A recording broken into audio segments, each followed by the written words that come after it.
రేవంత్ రెడ్డి గారు సీఎం అవ్వకముందు, అయిన తర్వాత, అవ్వకముందు కూడా ఏం చేస్తారు ఆయన అని చెప్పేసి హేళనగా మాట్లాడారు చాలామంది, కామెంట్స్ చేశారు. అవును.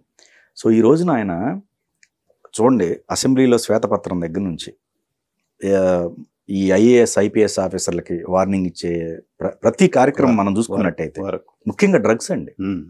హైదరాబాద్ చుట్టుపక్కల సరౌండింగ్స్ రేపు 31st కూడా కఠిన ఆంక్షలు ఆయన క్రియేట్ చేయబోతున్నారు.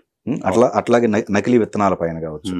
ఇవన్నీ చూస్తుంటే ఆయన రేపు ఏది మన జనరల్ ఎలక్షన్కి సంబంధించినవి, అంటే రేపు 3 నెలల్లో ఎలక్షన్ అయిపోయిన తర్వాత సెంటర్లో గనక కొంచెం స్పీడే కనపడుతుంది ఇప్పుడు రేవంత్ రెడ్డి గారిది. ఆ బ్రేక్ ఎక్కడెక్కడ ఉంది, దాని తర్వాత ఇంకా స్పీడ్ అందుకుంటారు స్థాయిలో అవుతుందండి. మీకేమనిపిస్తుంది ఆయన ఈ జర్నీ? అంటే ఇది ఎక్కువ టైం కాదు, బట్ అయినప్పటికీ కూడా ఆయన తీసుకున్న నిర్ణయాలు, అన్నం ఉడికిందో లేదో చూడటానికి మొత్తం అంతా ఒక మెతుకు పట్టుకుంటే సరిపోతుంది. రేవంత్ రెడ్డి గారి విషయం కనుక తీసుకుంటే ఏంటంటే 100లో 99% మంది రాజకీయ నాయకులు అనే వాళ్ళు ఏమంటారంటే, గ్రాస్ రూట్ లెవెల్లో బిగిన్ అయినప్పుడు నాకు ఒక ఎంపీపీ అయితే చాలు, లేకపోతే ఒక జడ్పీటీసీ అయితే చాలు, అది అయిన తర్వాత అది అయ్యే వరకు వాళ్ళు పోరాడతారు, దాన్ని చేరిన తర్వాత నెక్స్ట్ ఏంటి అనేది ఆలోచించి వాళ్ళు టార్గెట్గా పెట్టుకుంటారు. అయితే ఈ 100లో 99 మంది రాజకీయ నాయకులకి ఎవరికి కూడా సీఎం అవ్వాలనే టార్గెట్ ఎప్పుడు ఉండదు, జీవితం చాలదు వీళ్ళకి. కానీ నేను గమనించినంతలో ఒక చంద్రబాబు నాయుడు గారు, తర్వాత ఒక రేవంత్ రెడ్డి, వాళ్ళ స్టూడెంట్ డేస్లో నుంచే మనం ఏనుగు కుంభస్థలాన్ని కొట్టాలి, ఒక చీఫ్ మినిస్టర్ పదవి అనేది మన అల్టిమేట్ గోల్ అని పెట్టుకొని పనిచేసినటువంటి వాళ్ళు వీళ్ళిద్దరు గురు శిష్యులు అనుకోవచ్చు. అంతేగా. ఈ మధ్యలో వచ్చినటువంటి వ్యక్తి ఏంటంటే ఆనువంశికంగా నాకు రాలేదు కాబట్టి నేను సీఎం అవ్వాలనుకొని వర్క్ చేసినటువంటి వ్యక్తి జగన్మోహన్ రెడ్డి. అది సపరేట్ స్టోరీ. వీళ్ళిద్దరూ అంచెలంచెలుగా ఎదుగుతూ అన్ని పొజిషన్స్ చూసి వచ్చిన వాళ్ళు. దాని మూలన ఏంటంటే రేవంత్ రెడ్డి గారికి ఉన్న ఒక అడ్వాంటేజ్ ఏంటంటే, తను చీఫ్ మినిస్టర్ అయితే ఏం చేయాలనేటువంటి దాని మీద అతనికి చాలా ముందు నుంచే ప్రణాళిక పెట్టుకొని ఉన్నాడు. నేను తన వ్యక్తిగతంగా తెలిసిన వాళ్ళు ఎవరైనా అడగండి, వాళ్ళు చెప్తారు నా ధ్యేయం సీఎం ఎప్పటికైనా సరే, అది ఏ పార్టీ అయినా సరే అనేది మొదటి నుంచి మాట్లాడేవాడు. చివరికి భగవంతుడి దయ అతని కృషి పట్టుదల మూలన సీఎం అయ్యాడు. అయిన తర్వాత 2 షేడ్స్ చూపిస్తున్నాడు ఆయనలో. ఒక చీఫ్ మినిస్టర్ కావాల్సినటువంటి ప్రచార పటోటోపం, లేకపోతే హడావుడి, లేకపోతే ఆ షో ఆఫ్ అనేది లేకుండా ఒక సామాన్యమైనటువంటి చీఫ్ మినిస్టర్ లాగా జనానికి ఒక ఫీలర్ పంపిస్తున్నాడు. నా కోసం ట్రాఫిక్ ఆపొద్దు, నా కోసం మీరు స్పెషల్ ఇచ్చేయొద్దు, నా ఫ్యామిలీ మెంబర్స్కి మీరేమి సెక్యూరిటీ ఇచ్చేయొద్దు అనేటువంటిది ఒక పక్క. ఆఖరికి ప్రగతి భవన్లో కూడా ప్రగతి భవన్ అందరికి ఓపెన్ చేశా. అయితే ఇలా చేసినప్పుడు ఏమవుతుందంటే ఇతన్ని మెతకగా తీసుకునేటువంటి, అలుసుగా తీసుకునేటువంటి అవకాశం చాలా ఉంది. ఓకే. ముఖ్యంగా ఈ బ్యూరోక్రాట్స్ ఎవరైతే ఉన్నారో వీళ్ళు ఏం చేస్తారంటే, జనరల్గా కుక్క తోకను ఊపాలి. కంపారిజన్ కొంచెం హార్డ్గా ఉండొచ్చు, కానీ ఇలా చెప్తేనే అర్థం అవుతుంది. తోక ఏంటి అంటే ఈ ఐఏఎస్ ఐపీఎస్ ఆఫీసర్స్, కుక్క అనేటువంటిది వ్యవస్థ, సీఎం, దానికి సంబంధించినటువంటి వాడు. కానీ చాలా సందర్భాల్లో అనుభవం లేకుండా చీఫ్ మినిస్టర్ అయినటువంటి వాళ్ళు, రాజశేఖర రెడ్డి మొదటి రోజుల్లో కూడా ఆయన దీన్ని అనుభవించాడు. ఏ అనుభవం లేకుండా ఆయన చీఫ్ మినిస్టర్ అయ్యాడు. అయినప్పుడు ఈ తోక కుక్కను ఊపడానికి ప్రయత్నం చేస్తుంది. ఓకే. వీళ్ళని తప్పుదారి బట్టి ఇచ్చేసేసి, అంతా బాగుందనేటువంటి ఒక ఫీలర్ ఇచ్చేసి, మసిబూసి మారేడుకాయ చేసి, జరిగినటువంటి తప్పులన్నీ వాళ్ళ దాకా తీసుకెళ్లకుండా ఈ బ్యూరోక్రటిక్ సిస్టమ్ అనేటువంటిది మేనేజ్ చేస్తూ ఉంటుంది. ఏమాత్రం అనుభవరాహిత్యం ఉన్నా కానివ్వండి, ఏమాత్రం మెతక వైఖరి ఉన్నా కానివ్వండి, ఇక వాళ్ళ ట్రాప్లో పడిపోతాడు నాయకుడు అనేటువంటి వాడు, చీఫ్ మినిస్టర్ అనేటువంటి వాడు. చాలామంది విషయంలో అది జరిగింది. కానీ డక్కా మక్కీలు తినొచ్చినటువంటి రేవంత్ రెడ్డి ఎవరేంటి, ఏ లీడరు, తర్వాత ఏ బ్యూరోక్రట్, అతని బ్యాక్గ్రౌండ్ ఏంటి, అతని క్యారెక్టర్ ఏంటి అనేటువంటిది క్లియర్ అసెస్మెంట్ ఈయనకి చీఫ్ మినిస్టర్ ముందు కాకముందు నుంచే ఉంది.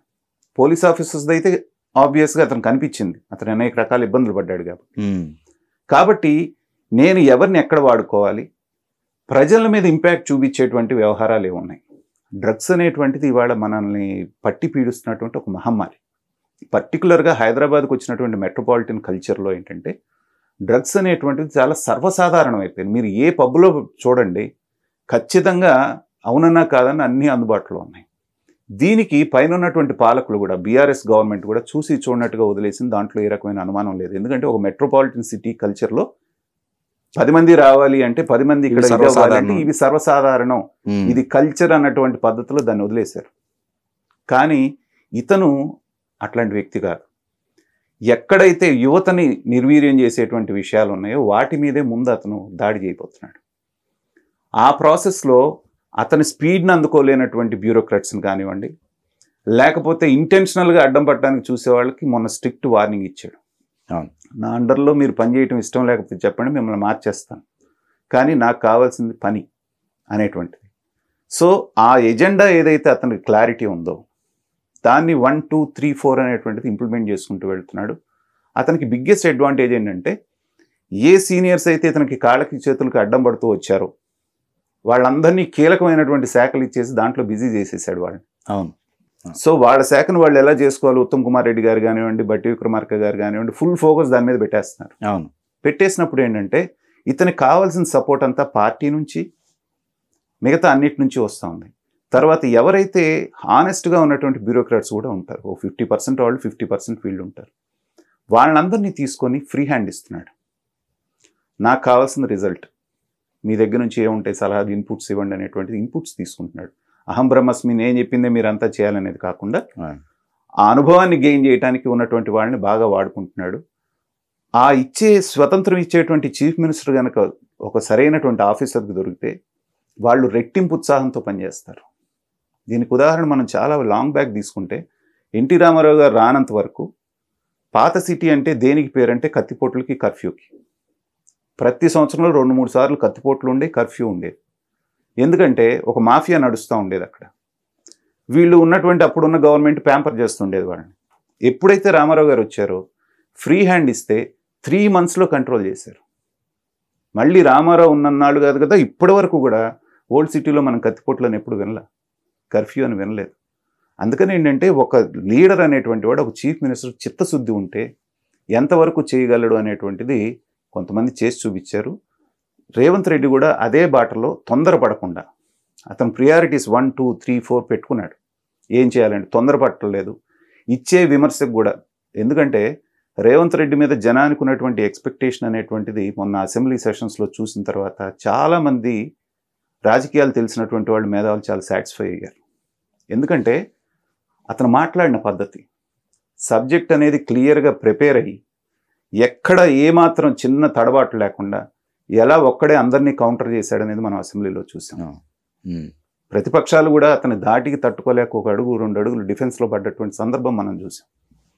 కాబట్టి ఏంటంటే తన మీద ఉన్నటువంటి హోప్ ఏదైతే ఉందో దాన్ని ఒక 10, 15, 20 సంవత్సరాల దాకా నేను ఉండాలి అనేటువంటి ఒక విజన్ కూడా అతనికి ఉంది. కాబట్టి ముందు స్లోగా అడ్మినిస్ట్రేషన్ మీద గ్రిప్ తెచ్చుకుంటున్నాడు. తనకు ఉండాల్సినటువంటి ఎజెండా తనకుంది, తన కొలీగ్స్ యొక్క కోఆపరేషన్ ఉంది. ఈ అన్నిటినీ కనుక అతను మనకు చూసుకొని కనుక వెళ్ళగలిగితే జాగ్రత్తగా మనం తెలంగాణలో ఒక మంచి గవర్నమెంట్ని, ఒక మంచి చీఫ్ మినిస్టర్ మనం చూడొచ్చు. అది ఆ డైరెక్షన్గానే రేవంత్ రెడ్డి వెళ్తున్నట్టుగా మనకు కనపడుతుంది.